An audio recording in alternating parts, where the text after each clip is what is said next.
what is health, and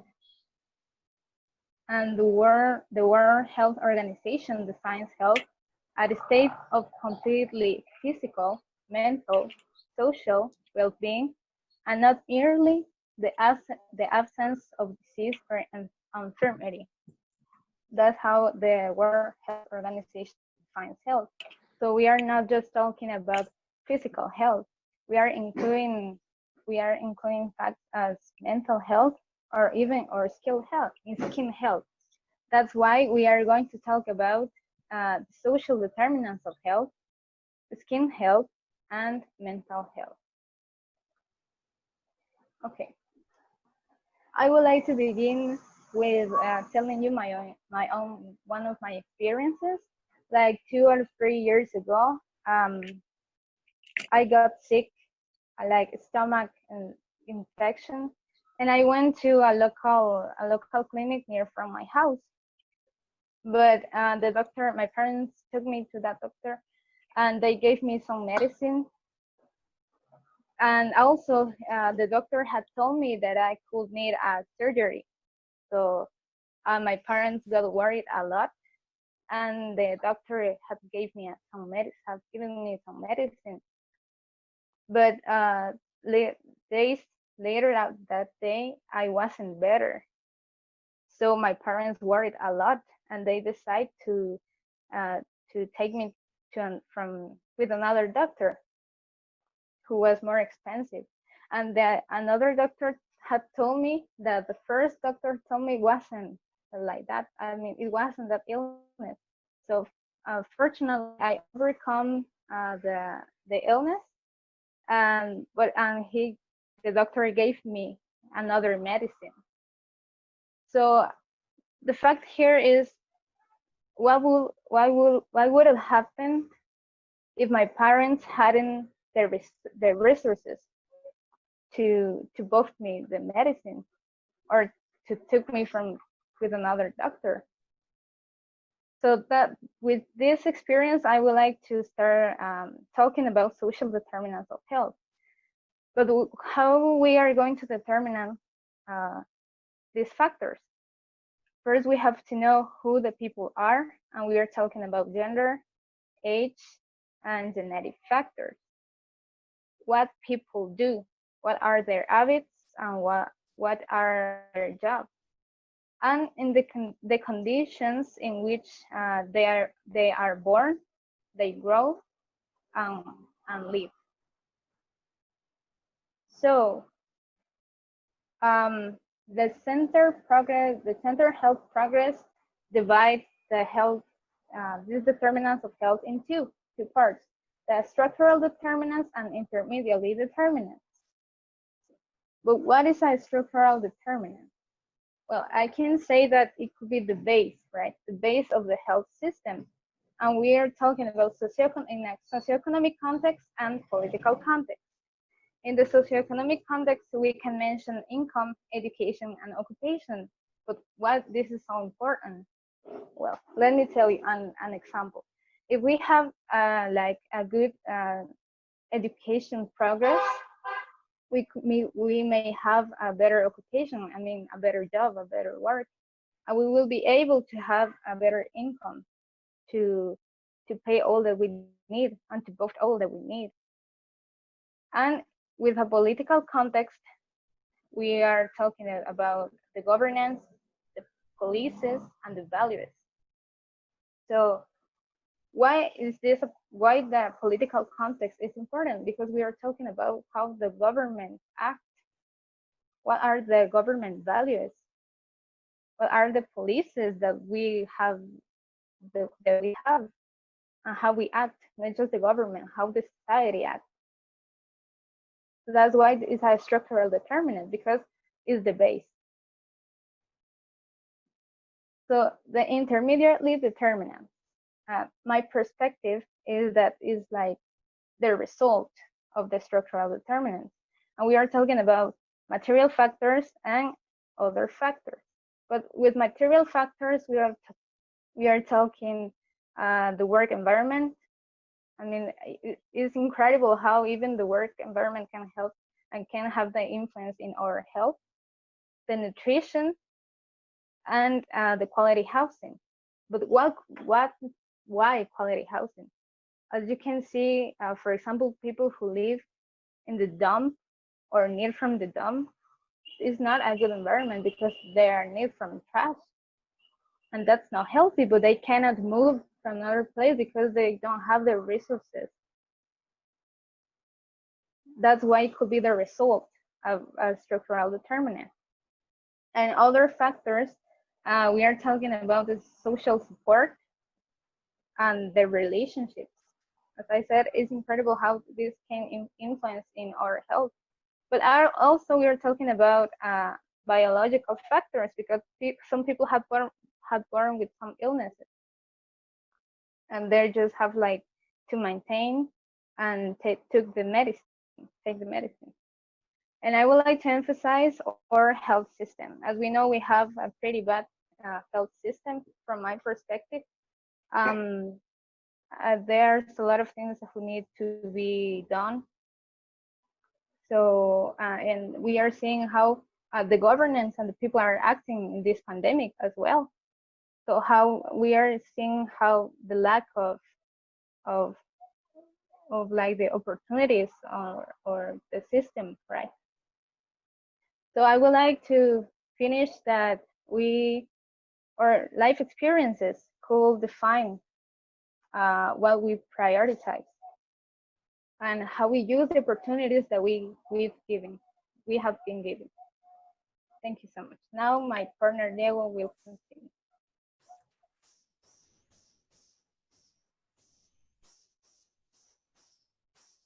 Thank you, Celeste. Good morning, everyone. I'm going to talk about skin health. First of all, I may say that our skin is our most precious value that we have, and we have to take care of it because it shows how we are inside and how we are outside. And even if we don't take care of it, we will be judged by the people. And believe me that being judged is horrible because there are many bad expressions about your appearance and how do you look like, and believe me that that's not the best thing to have. And I'm going to talk about the skin in general, like about curious fact about our skin, and also how the skin is a mirror to our lives or to inside us, because the skin is something like a screen and it shows how we are inside, how our health is working, how our organs are working, and to show even if we have a mental disease. So first of all, I will talk about the skin in general. The skin is the biggest organ that we have in our bodies, and it works like a coat. And I may say that that kind of coat protect us against viruses, bacteria, and another environmental problems like the weather, like the smoke and other things that can enter into our bodies. It is one of the biggest treasures that we have, and it's because it's a barrier and it also shows how we are. I mean, it shows how is the look of our faces, it shows our skin color, it shows everything that is happening in our body. And it acts like a mirror to inside our bodies because it shows that we have some kind of diseases like kidney disease or even a liver disease, or also it can show mental problems like stress, like some kind of neurological problems that can cause some kind of rashes, and also can show how it's working about our lungs, and it shows the purple color inside us, and it shows that there is a lack of oxygen inside our body. I would like to talk about my skin and me because I have to say that I have a chronic disease named seborrheic dermatitis that causes me rashes, causes me irritation, causes me scalping, and it started to appear when I was 12 years old. And At the beginning, I didn't take care of it because I thought that by only using the famous Nivea cream or by using water or only to wash my face with soap will help me to deal with the disease. But instead of working well, it started to become worse and worse. Uh, it started to appear, and I started to have irritation. And because of my appearance, when the disease started to appear, I was in school, and I may say that I used to be insulted by my classmates at that school. They used to tell me that I was like a dog with the scabies. I was also like a tomato, and I used to feel bad about my appearance, about my disease, and I used to complain all the days why this was happening to me. And I used to cry in the nights because of the insults, and I let all that crap inside me. And it affects me not also about my self-esteem and my ¿A self-acceptance. dónde? It also affected my results in my studies. ¿Mañana abren? It affected my Sí. results in my studies, and I may say that it was a terrible experience. And I went through dermatologists. They gave me a lot of treatments. I may say they gave me a lot of treatments that can that were supposed to treat me, but believe me that none of them work well. Please, may I ask the person who has the microphone on, please mute your mic, please?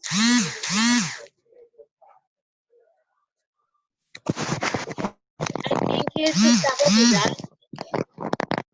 Okay, thank you. And well, I may say also that none of the treatments work. And to be funny with you, I may say that I have a whole collection of medicines that didn't work. And I used to feel disappointed because all of the treatments that I had didn't work well. And I used to cry in the nights because none of them worked. I used to be hated by my classmates because of my appearance. I used to be bullied.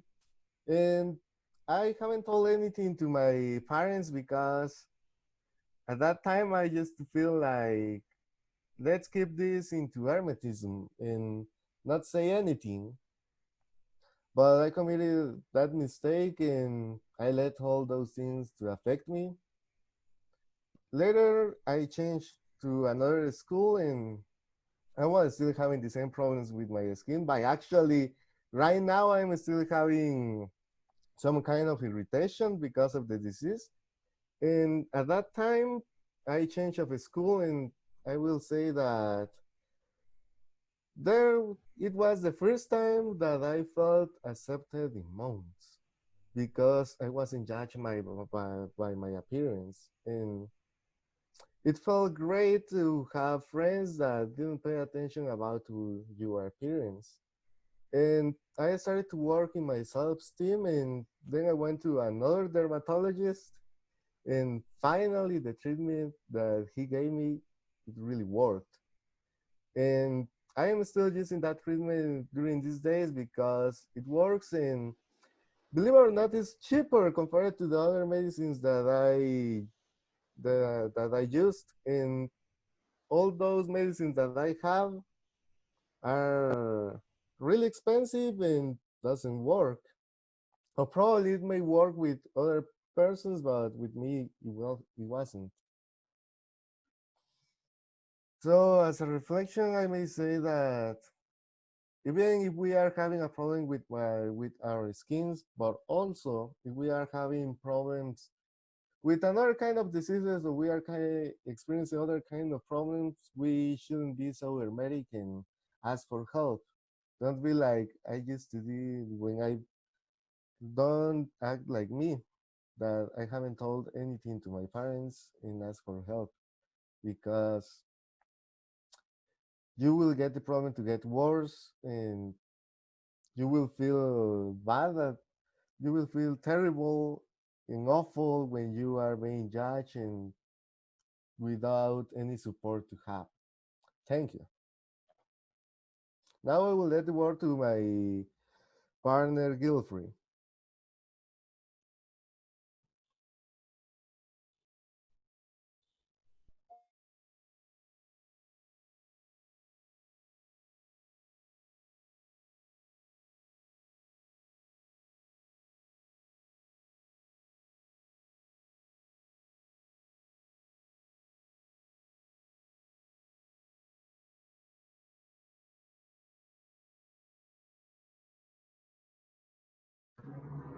Sorry.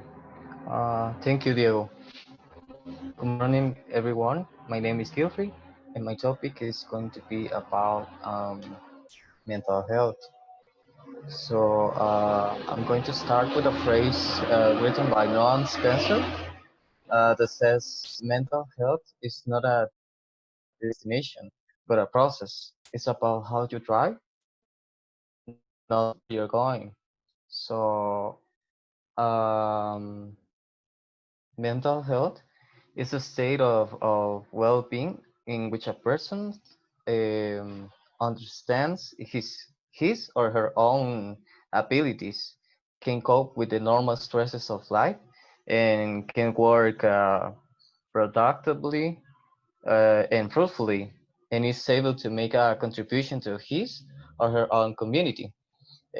Both physical and mental health are the result of a complex interplay between many individual and environmental factors, including family story of illnesses, uh, genetics, a lifestyle, and health behaviors like smoking, exercise, substance use.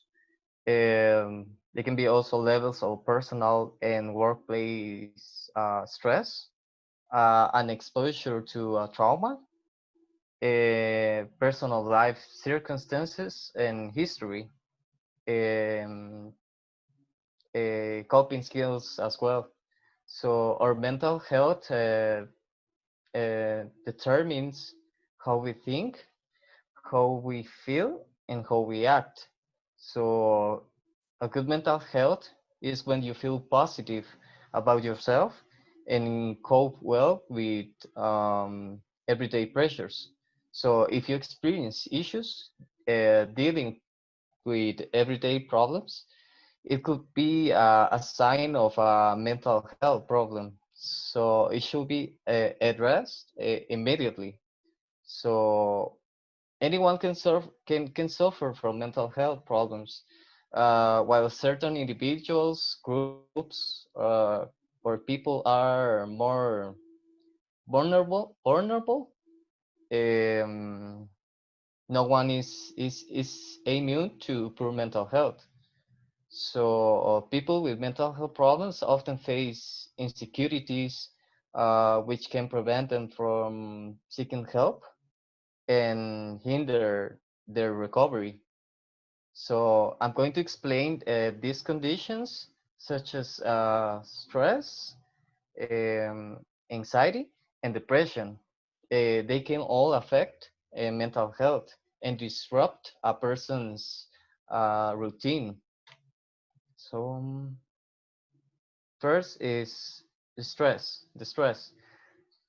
When you are stressed, you may experience many different feelings, including anxiety, fear, anger, sadness, or even frustration. So these feelings can sometimes feed on each other and produce physical symptoms, making you feel even worse.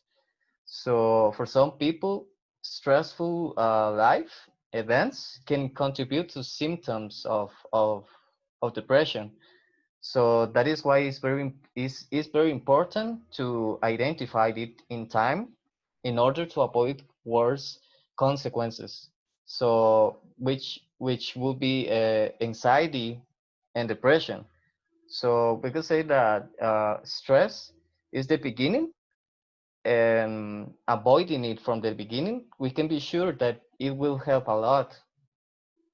So anx- anxiety is a human emotion. Everyone experiences it, yet each person experiences this emotion in unique ways. So anxiety can cause behavioral disturbance and change the way of thinking and seeing things. It can affect also how you perceive life and your surroundings. So the, the psychological symptoms of illness can be agitation, difficulties of sleep, um, impatient, and your performance. So it's a fact that everyone feels anxiety at some point in life. Sometimes feeling anxiety is normal, but however, for those who are facing hard situations, it's easy to feel agitated. Uh, the feeling of anxiety is much more constant, so it tends to affect everyday life, and an anxiety disorder may make you feel anxious most of the time, so without any apparent reason, or the anxious feelings may be so uncomfortable that to avoid them you may stop some activities, some everyday activities. So in my case, until to do my work, and I don't feel good because probably I didn't get it at all. um, that's something hard sometimes, because even if I feel agitated in that moment, I know that those are my responsibilities. So I have to relax first by listening some music and drinking water to feel relaxed or capable, and finally finish what I have to do. So um, people also differ in how often and how intensely they experience anxiety. For most people, anxiety is a normal and even adaptive occurrence. Um, Unfortunately, anxiety can interfere with people's ability to function well. So it may affect many important areas of their lives, such as work, school, or even relationships. Mm, Um, People dealing with depression will usually need to make changes to their lifestyle to facilitate wellness, because a depressed person, if because when a depressed person feels sad and and hopeless, they feel that almost all the time. So such changes might include sleeping more and eating a balanced, nutritious diet. And people may need to take time away from work, studies, university, or resolve issues with personal relationships that may be causing damage to their mental health. So people with a depressive disorder may benefit from from relaxation techniques, which include deep breathing, meditation, and mindfulness. So I can say that these techniques work very well. And once you relax, then you start to meditate, and you realize that there is a solution to the problem. So it is convenient having a support network, whether via self-help groups or close friends and family. They can be essential to recovery from mental illness. So In conclusion, to me, the future remains optimistic for those who struggle with mental health problems.